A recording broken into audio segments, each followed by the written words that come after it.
What's good, y'all? I'm Stats with Evan, and I'm back to give you my predictions for every game on week 3 of the 2020 NFL slate. As always, these predictions are completely, totally, and 100% unbiased.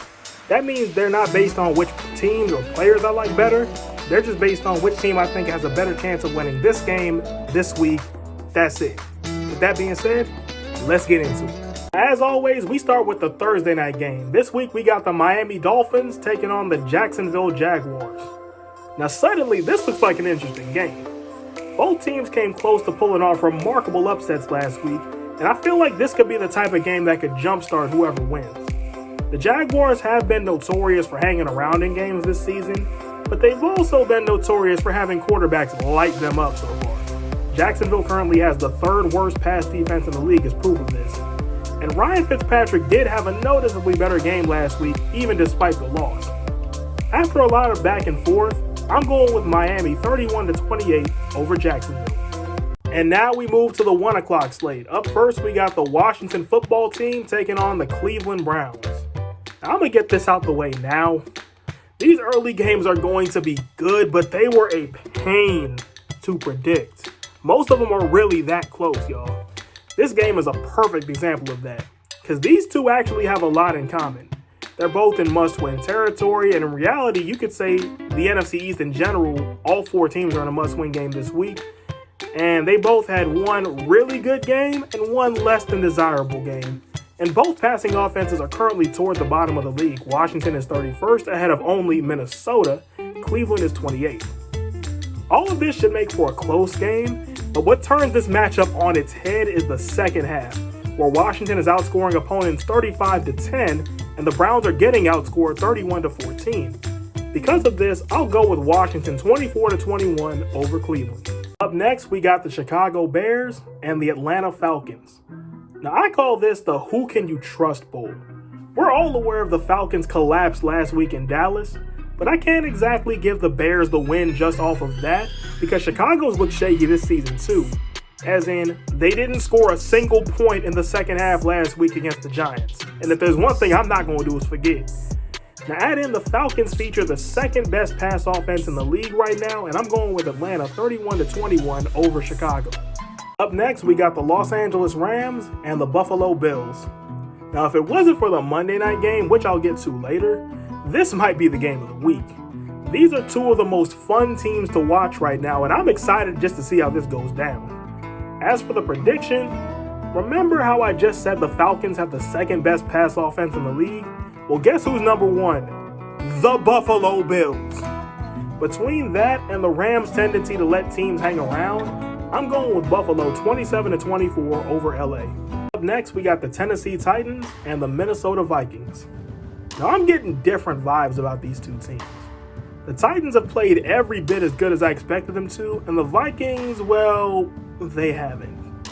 There's not much more that needs to be said for this one. Short, sweet, and to the point, I'm going with Tennessee 31-17 over Minnesota. Up next, we got the Las Vegas Raiders and the New England Patriots. Now, this one's a toss-up. The Patriots look like they haven't missed a beat with Cam Newton, but the Raiders' offense is turning heads too. I feel like this is going to be a high-scoring game since these two have scored in the 30s in 3 of their combined 4 games. But it's going to come down to who can get that big stop in the 4th, and I think that's the Patriots. I'm going with New England 34-31 over Vegas. Up next, we got the San Francisco 49ers and the New York Giants. Now, this is where we see the toll that Week 2 took across the league. Both teams are missing big playmakers in Joey Bosa and Saquon Barkley respectively, although the Giants did go out and sign Devontae Freeman. But what this game in particular comes down to is which team is better in the trenches, and I still believe that the Niners have an edge in this area, so I'm going with San Francisco 20-14 over New York. Up next, we got the Cincinnati Bengals and the Philadelphia Eagles. Now, both of these teams are winless, but for different reasons.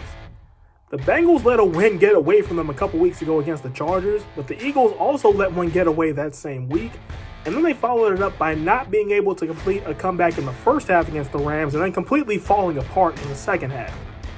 Now, this leads me to think about how both teams have done in the second half this season. And what I'm finding is the Eagles have only scored 3 points after halftime. 3. For this reason, I'm making this my upset of the week and taking Cincinnati 24-17 over Philadelphia. Up next, we got the Houston Texans and the Pittsburgh Steelers. The Texans' next stop on the gauntlet leads them to Heinz Field to face a Steelers team with arguably the best defense in the league. While I don't think the Texans are quite as bad as their record says they are, I think the Steelers are every bit as good as 2-0. Simply put, I don't know how the Texans can do against the league's top rush defense, so I'm going with Pittsburgh 28-13 over Houston. And now we move to the 4 o'clock slate, and we start with the New York Jets taking on the Indianapolis Colts. This one's open and shut.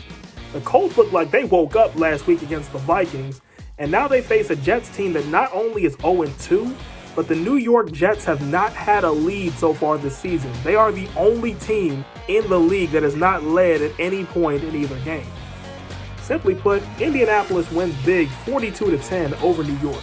Up next, we got the Carolina Panthers and the Los Angeles Chargers. This one was also pretty easy for me to figure out. The Panthers are already as it is, and now add on that they won't have Christian McCaffrey. All this, and now they go to LA to face a Chargers defense that has surprised me greatly, because I don't care if they did lose last week, holding the Chiefs to 23 in a game that went to overtime is a feat in and of itself. Now, if the Chargers can handle that, they shouldn't have too much trouble with a Christian McCaffrey-less Panthers team. LA takes this 24-14 over Carolina. Up next, we got the Tampa Bay Buccaneers and the Denver Broncos. Now, if you haven't figured it out by now, there's not a lot of good matchups on the 4 o'clock slate this week. The Bucs offense is gaining momentum quickly, and now they head to Denver to face a banged-up Broncos team. Now, while the Broncos defense is good enough to keep them in games, I don't know how much I trust Blake Bortles? For real? Tampa takes this 24-10 over Denver. Up next, we got the Detroit Lions and the Arizona Cardinals. Yeah, this one's gonna get ugly quick, y'all. The Lions have already blown a pair of double-digit leads this season, and now they face a Cardinals team that came out the gate swinging, and now they look ready to make a run at not just the NFC West, but maybe even the Super Bowl. Simply put, the Cardinals look like one of the best offenses in the league with a very slept-on defense. Ain't no tie this time. Arizona takes it 35-10 over Detroit. Up next, we got the Dallas Cowboys and the Seattle Seahawks. A pair of teams tied for first in their respective divisions, but this matchup doesn't offer much more than that. Yes, the Cowboys had that comeback last week, and yes, it was impressive, but now they head to Seattle to face a Seahawks team that has not blown a lead yet this season. Add on to that, MVP candidate Russell Wilson is going against the Cowboys defense that's bottom 10 in total defense, pass defense, and scoring defense. Seattle takes this 31-20 over Dallas. Now we go to the Sunday night game. We got the Green Bay Packers taking on the New Orleans Saints. Last week was kind of an eye-opener for me. While the Packers dominated the Lions as expected, the Saints started hot and then fell apart faster than a Taco Bell taco. While the Packers typically aren't a good road team, they're 1-0 away from Lambeau this season. Add in that the Packers have been more consistent so far, and I'm going with Green Bay 31-24 over New Orleans. And last but certainly not least, we head to the Monday night game, the one you've all been waiting for, the Kansas City Chiefs taking on the Baltimore Ravens. A heavyweight matchup between two MVPs and what could possibly be an AFC Championship preview. With both offenses looking potent, this is going to come down to defense. Now, the Ravens are top 10 in most defensive categories, including the number 1 scoring defense, whereas the Chiefs are bottom 10 in a lot of these same categories. While this will be a fun game to watch, I'm going with Baltimore 27-21 over Kansas City. Well, that's my picks. Which ones do you agree on? Which ones do you disagree on? Let me know in the comments below, and until next time, I'm Stats with Evan, and I hope you have a 100% day. Enjoy the games, y'all.